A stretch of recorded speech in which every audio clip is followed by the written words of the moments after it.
everyone, this is Mrs. J, and today we're going to be modeling with linear functions. I have a quick warm-up for you guys, so please pause the video and give it a try.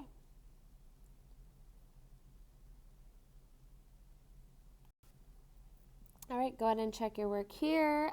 So here I gave you the slope formula, y2 minus y1 over x2 minus x1. We'll definitely be using that a lot today. Remember, it doesn't matter which coordinate you call x1, y1, x2, y2, as long as it's consistent when you're using your formula. So for the first one, we should get a slope of -2. If it's -2 over 1 or 2 over -1, we'll just say -2. For the second one, we do get -6 over 4, which should be simplified to -3 over 2.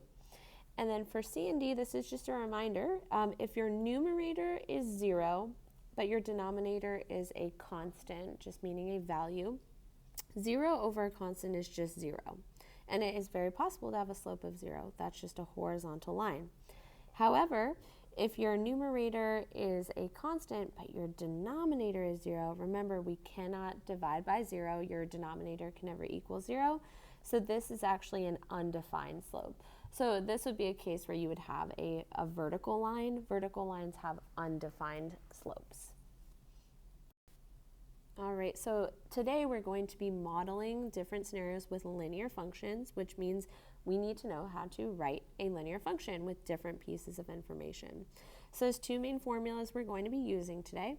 The first is slope-intercept form, y equals mx plus b. So for this form, we need to know the slope of our line and the y-intercept. Now, point slope form, I think, is a little bit more useful because it's a little more broad.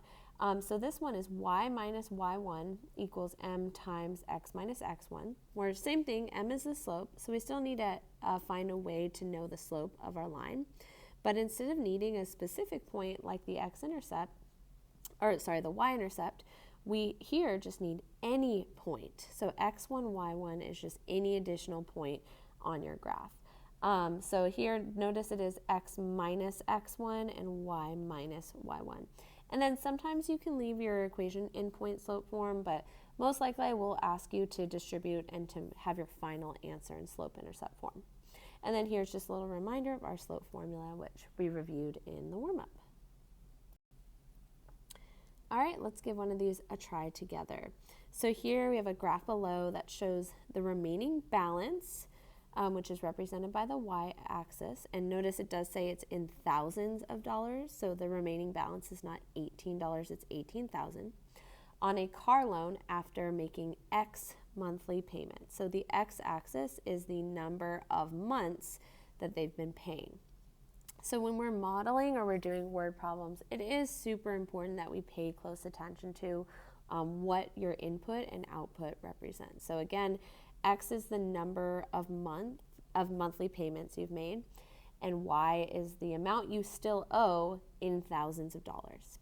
So here, let's write an equation of this line, and we're going to interpret what the slope and the y-intercept mean. So here we can see that it's a linear equation, and then I'm going to look at the information we have. So what we actually have the y-intercept, and since we have another point, we can use that other point to find our slope. So let's start with that. Let's find our slope. So I'm going to do, I'll take this as y2 and this is y1. So I'll do 15 minus 18 over 10 minus 0. So we have -3 over 10. So that is our slope. And we would hope that our slope would be negative because we can see that our graph is decreasing. Now here we have to be strategic. Since we are given the y-intercept, it would be most efficient for us to use that slope-intercept form to model this scenario because we already have everything we need. So we'll say y equals -3 over 10x plus 18. All right, so next we're going to actually interpret the meaning of the slope and the y-intercept. So let's start with the y-intercept. So remember, for a y-intercept, it's when x is 0. So if x is 0, that means I haven't made any payments yet. So if I haven't made any payments yet, the y-intercept is going to be the actual starting amount of the loan, the initial loan amount. So our y-intercept represents the initial loan amount, and we could actually see what that initial loan amount was. Remember, this is in thousands of dollars, so the initial loan amount was $18,000. So that was how much money I initially borrowed. Now, to interpret the slope, we need to pay really close attention to the units. So we know that a slope is rise over run. So it's going to be essentially the units for your y-axis over your units for your x-axis. So if this is the balance owed over months, then the slope of -3/10 would represent the decrease in the balance over each month. And we say decrease here because our slope is negative. All right, now they ask, what is the remaining balance after 36 payments? So you can see here, like, I can't exactly see x equals 36, so we wouldn't want to just use our graph to get an estimate. We can actually use our function and plug in x equals 36 to get an exact answer. So we're going to substitute x with 36 and see what our y value is. So -3/10 times 36 plus 18. So here we can use our calculator to give us a decimal approximation here. We would get 7.2, but now let's actually make sure we're answering it correctly. Remember, our y-axis is in thousands of dollars, so our remaining balance is $7,200. And then for part C, interpret the meaning of the x-intercept. So the x-intercept occurs when y is 0, meaning there's no longer any balance. So our x-intercept would represent the number of months it takes for the balance to be 0, which means paying off your full loan. So the number of months it takes to pay off the loan in full. And there you go. So here you can see how useful it is for us to be able to create a model of a real-life linear equation. And then we can use that model to help us answer and interpret different questions. All right, now I have one for you to try on your own, so please pause the video.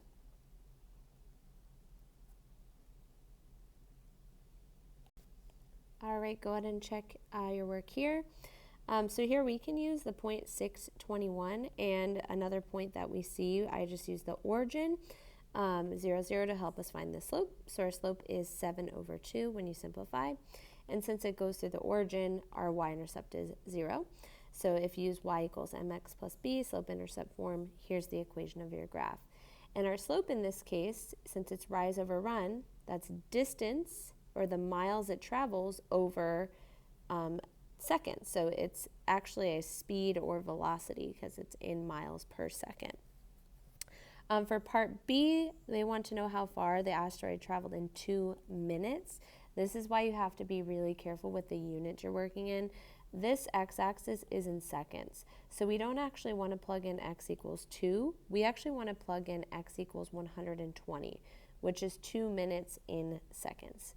So I'm going to substitute that into the function we made, and we get 420 miles. All right, let's try another one together. So here we're going to be comparing 2 prom venues. So these prom venues charge a rental fee, so that's kind of a fixed cost, plus an additional fee per student. So here we have a table that represents the costs for different numbers of students for the California Academy of Science. And then we have another equation here that tells us the cost for X students for Great America. So again, this is for Cal Academy of Science, and this equation represents the cost at Great America. So which venue charges less per student? and how many students must attend for the cost to be the same. So the first thing I'm actually going to do is I'm going to look at this set of data and see if I can actually model it with a linear equation. Not every type of scenario is best fit with a linear equation. So to do this, we essentially need to make sure that our data follows a constant slope. So the first thing I'm going to check for is a pattern with my x values. So here I see that I'm adding 25 each time. So I have a constant change of x, but that does not make it linear. We need a constant change of y over x, which is the slope. So I'm going to compare the change in costs.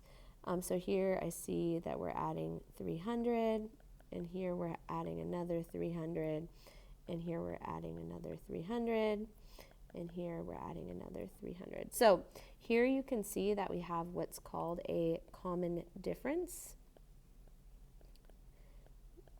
in the y values, and we have a common difference in the x values. So this means that we have a constant slope,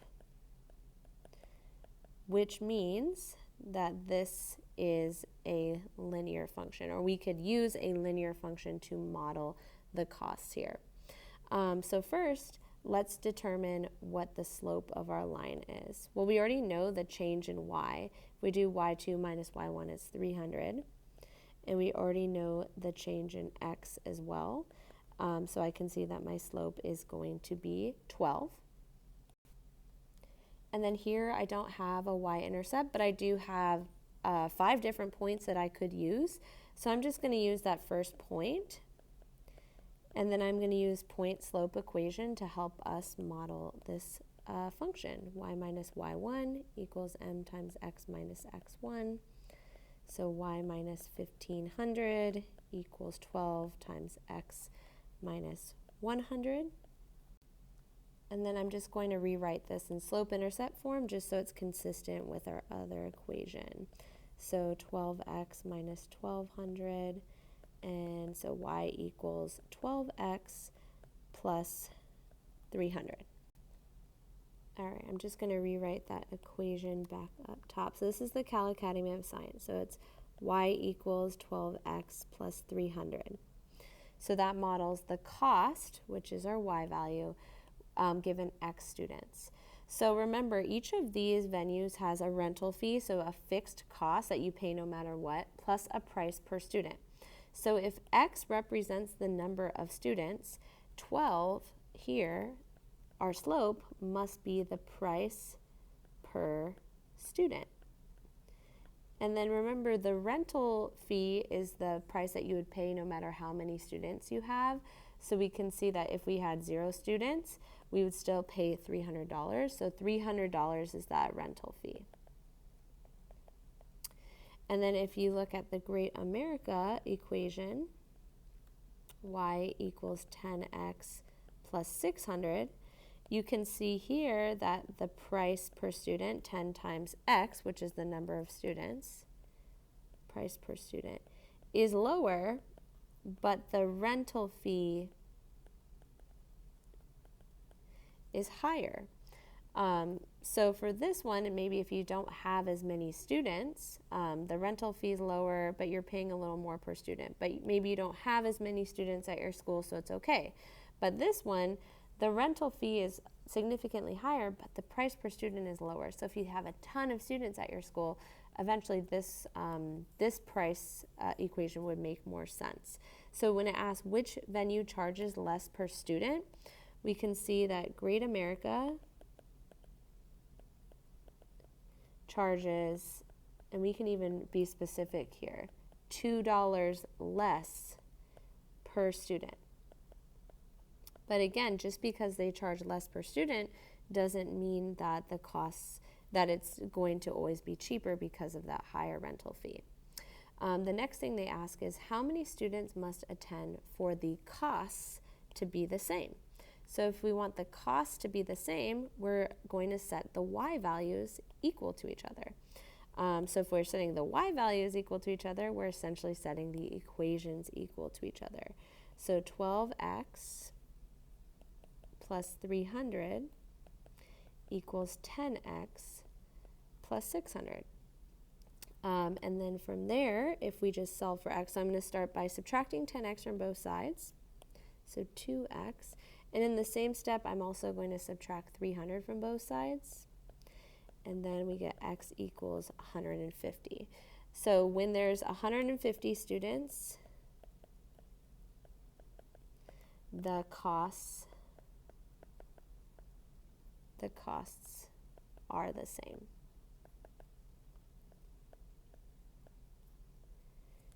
And again, we know that anything less than 150 students, Great America is going to be more expensive because of that higher rental fee. But then anything more than 150, the California Academy of Science is going to be more expensive because of that higher price per student.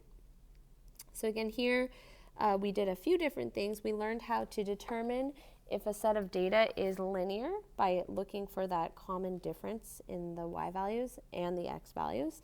And then we we modeled this data with a linear equation. And we did that using that point slope formula. Then we learned to interpret different parts of our equation. And then we even answered some follow-up questions using our equations. All right, here I have one for you to try on your own, so please pause the video and give it a shot.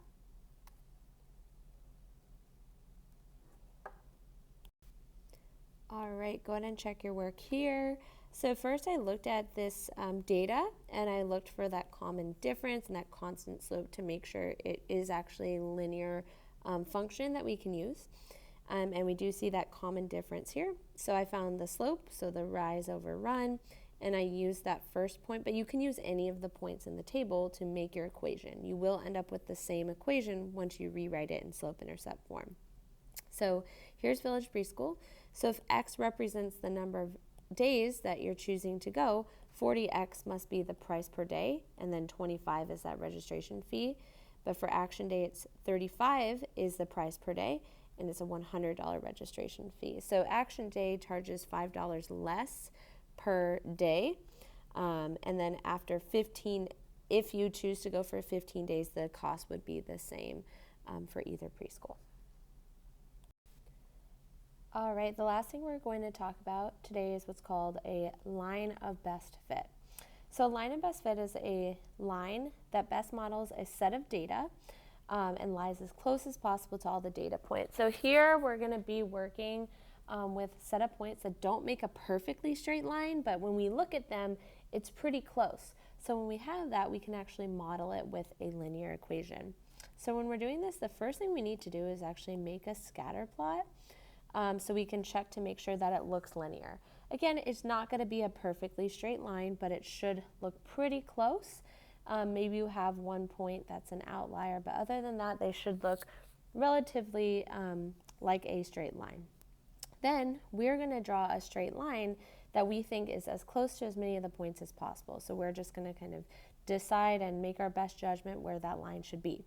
Then we're going to pick 2 points that are closest to that line. So again, a lot of this is kind of a personal judgment thing. So we say those 2 points look like a good representation, and then you use those 2 points to create a linear equation. And for this, I would definitely recommend using that point slope form, y minus y1 equals m times x minus x1.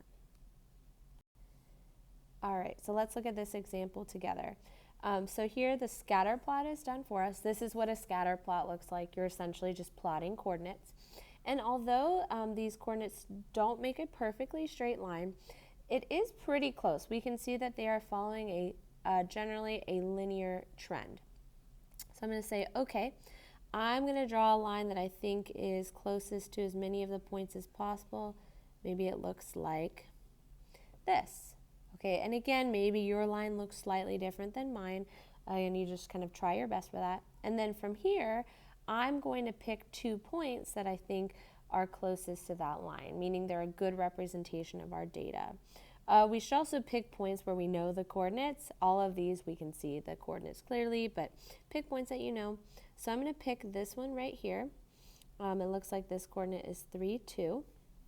And I'll pick this coordinate right here, 5, 3. And again, maybe for you, a different two sets of points looks a little better, but just for the sake of continuity, let's all use those 2 points.